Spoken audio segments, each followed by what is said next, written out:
What was it like crossing the border?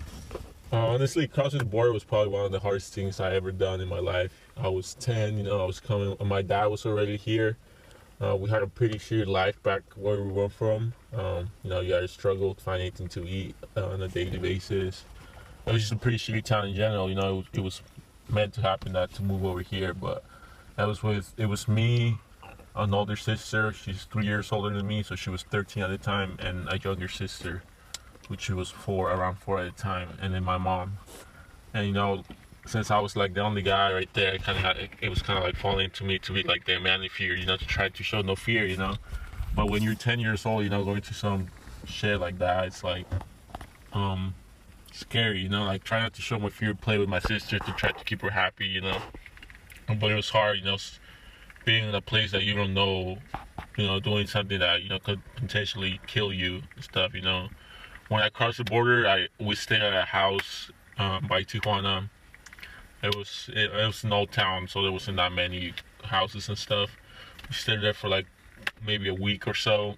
And then we drove kind of close to the border, got outside the car and started walking for like an hour, 2 hours or so. It was pretty hot, and since the walk was long, we were limited to the things we could bring. We had water, some snacks, like kind of protein stuff that will make so it wouldn't be too bad. So after that, there's a van waiting for us. It was a van with like just the front seat, the driver's seat, and the passenger seat, and everything on the back seats were taken and stuff. We've managed to fit like from 10 to 20 people in that thing, everyone laying down and stuff. Like, I have some guys foot in my face, stuff like that, but you couldn't complain, so you had to route for like an hour or two. Got to like I guess you can call it kind of type of safe house like they have. We stayed there the night, and then make phone calls to your family to see if they're they have the money and stuff, everything's ready. Then we took a big van, everyone buckled up, clean, everyone was changed, kind of to look like we were taking like a family trip or something, so you wouldn't be suspicious.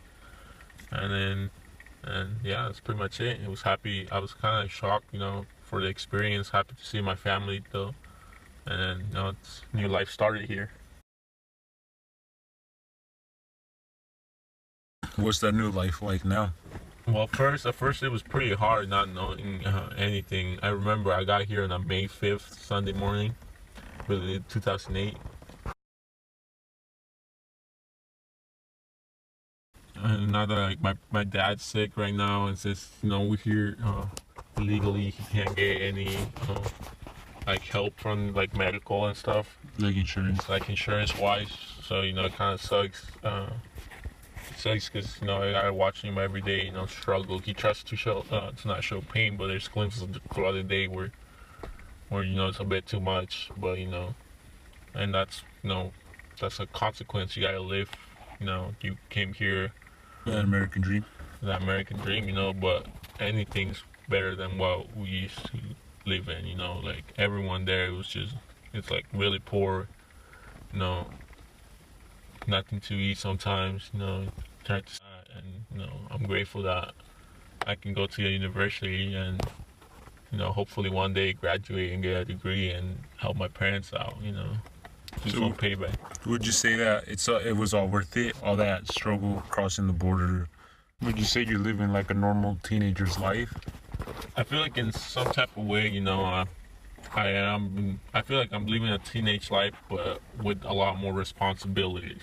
Like I don't think I'm gonna be stereotypical or anything, but I don't think a white kid right now is thinking about what's going on with my family. Why is my family gonna be together? Is there any problems? Are we gonna get deported? Financial stuff. Since we can't get a good job, I try to help my family. And like I said, I want to be stereotypical or anything, but someone who's here with a social security has a good job, doesn't have to really worry much about that. Like they have a good job, they have steady income, they have a nice house and stuff, and it's like it kind of sucks to watch other people have it, but it's the price you gotta pay. What would you say was the hardest thing of being an immigrant, like that comes with being an immigrant? It's just like the opportunities that are available to everybody, and you can't like take advantage even if you wanted to. You know, there's so many opportunities like having papers. With, at least for me, like at least like I want to travel and I can't because I don't have papers. So something like as simple as that is just like it's like shit, I can't do that. You know, it's like you can't do a lot of stuff that other people, just your friends can do. Like you kind of feel left out. You feel a little even Yeah, isolated. there's like a barrier. There's like that you. Oh yeah, I can't do that. You know.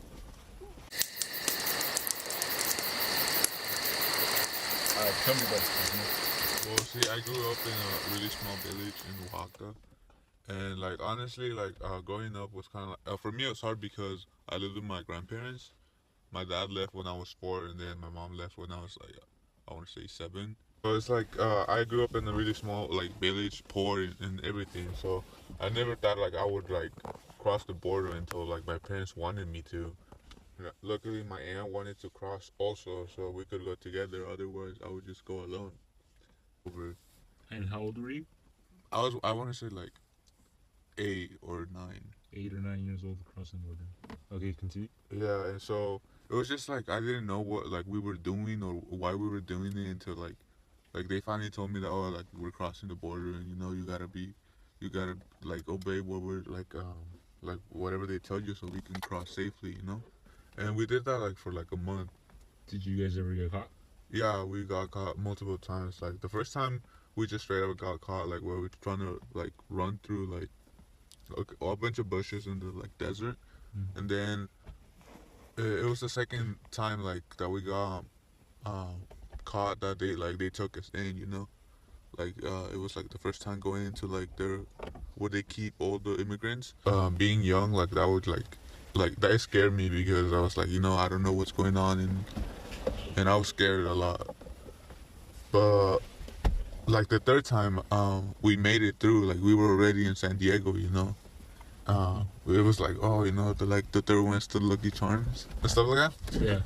But on the highway, we had a car accident, and one of like the wheels popped or something like that. So we had to like the car spin and we crashed into like a creek. Like luckily no one like got like injured like seriously, but we couldn't continue. You know, we had people injured. You know, it's like the police came and everything, and they took us back to like the. So they found out you guys were illegal. Yeah, they took us. Yeah, the people who got injured went to the hospital. I don't know what happened to them. They just they just took them, and then us that we were fine. They would just took us to where they kept the prisoners, and then they took everybody's like fingerprints, and it was like it was scary because you know it's like you don't like more. I was more scared for my aunt. You know, what if she stayed there and like what would I do without her? You know, Yeah, like in a city that I didn't know. So luckily, like the fourth time we passed, but like I did when I got here, I didn't know my parents or like anybody, like all the people, all my friends and the people I knew like were behind like the village I lived. So it was like really hard to like not feel like alone. You know, Yeah. I was just like at my house, you know, with like my parents like that I didn't even knew. You know. You It's felt like a stranger with your Yeah, I parents. felt stranger with my parents. I had a sister all of a sudden because I didn't know anybody. Just missing them in general. I couldn't even read like what was outside our door and Yeah. stuff. So it was just like it felt strange, you know, even though I was in like the United States or like With your parents. And yeah, you and still everything. felt It's just like you were it by felt I yourself. felt worse, you know. I felt better in Mexico. So, but you know, it's like I quickly understood like why my parents did what they did, you know. Yeah. And then why they brought me over and like you know, so I could have like a better life. Was learning English a struggle for you? Yeah, it was like one of like the like difficult things for me because it's like I just didn't know anybody, you know, and like the friends I had, like they barely knew English, and then they just put me like in with everybody that just spoke well, you know, and I learned like eventually, but Would you say you had like a big culture shock when you came here? Like were you like kind of like you said you felt like out of place and everything? So like I'm guessing like everything was different. Like the culture shock must have messed with your mind, you know, like yeah, definitely. So just like the mindset over where in Mexico is like, oh, you go to school, eventually you once you finish, you go help out your family, and like help, you know, What would your everything you family do can. back home? Or what do you think you would have been doing back home? I'll probably definitely just be like working in the fields with like my parents, like farm thing, you know, like little like place that they had. I'll definitely just be doing that. Like honestly, I wouldn't have like any like dreams. Like right now, it's like I'm going to school. Like I'm gonna get a degree hopefully. So it's like I at least I can do something and help out my parents, you know. Yeah, what is your degree? What is I'm a, right now I'm like a CSE degree, computer science, but I'm probably gonna switch soon. Yeah, you know, it's like I thank my parents for being here because I can like help them out, you know, help them out, and I wouldn't have been able to do that had I stayed. Would you say there was a struggle for you guys in Mexico? Like, did you ever starve or? So, like, Anything feeding your like- family, like, probably like the biggest like thing over there. It's like you have to work just to feed yourself. You can't even make like profits out of the stuff you grow. It's like hard, and at least my parents came here to help out their parents to send them money and everything. But it's here, like we're here working, you know, like they don't get any breaks or anything. They're working every day, like full time, and it's like it's hard. What do you fear for the future? But yeah, I definitely feel like every day, you know, like you wake up with that concern, being like, is my family gonna stay together till today? You know, is it gonna keep on going? You know. What's your biggest fear for the future? It's like I feel like my family just getting separated, like getting like deported, and it's like my sister would definitely like try to stay, but my parents would like wanted her to leave. You know, it's like just like staying together is like the biggest thing that I'm concerned about. Would you say you're living in fear to this day? Kind of, I would say yeah, because like when I'm in school, I don't know. I'm far from my parents, so I don't know everything that they're doing or like see them at all. So it's like I'm just thinking, oh, maybe like, and with the new president too, it's like it makes it even worse, you know.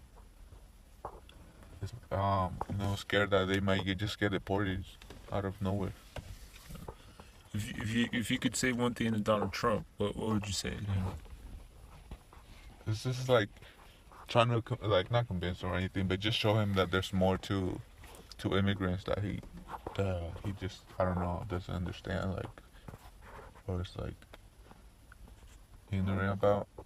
Is there like any personal story that you tell him about? Anything to like, if you had a chance like to change his mind, if people told you, like, talk to him, you might be able to change his mind. Like, is there anything you would tell him specifically, like, that you'd have to? I'll have to like definitely think about that because I don't know at the moment, but just like try to get him to like I open his mind about like immigrants and that just they're not just like the stereotypes that everybody keeps saying. So, okay, final thing. So, if you could say one thing with Donald Trump, our president, what would you tell him? Honestly, you know, if you listen to him in some type of ways, you know, he has some ideas that, you know, he just has a kind of crazy way to express them and stuff, you know. Not taking a biased point right now, like, I feel like I'll say, like, you know, in order to, you know, to understand the fear that many immigrants feel right now and why they, like, are scared of you and even hate you, that's because I don't think you have, you know, lived the struggles an immigrant has lived, you know. You had it, you know, from the day you were born, you know, you had your parents were, you know, well off financially, you know, you're rich, you know, you probably had some struggles, but you know, they're nothing compared to, like, you know, not knowing what you can eat, you know, not being here in the country legally, you know, and sometimes, and he blames the immigrants, you know, sometimes you got no choice, you know, like you gotta cross the border or either die, you know, like right now in Central America, Mexico, you know, gangs and cartels are, you know, taking over. And it's like either you stay there, become one, or get killed or stuff like that, or, you know, risk everything you have. And, you know, I don't think he really knows the struggle. I don't think anyone, you know, knows the struggle that hasn't lived, you know, that hasn't walked through someone else's shoes, you know, an immigrant shoes, you know. I don't think they know that you have to. It's something like an experience that messes you up for life, either for good or for worse, and you gotta live with it.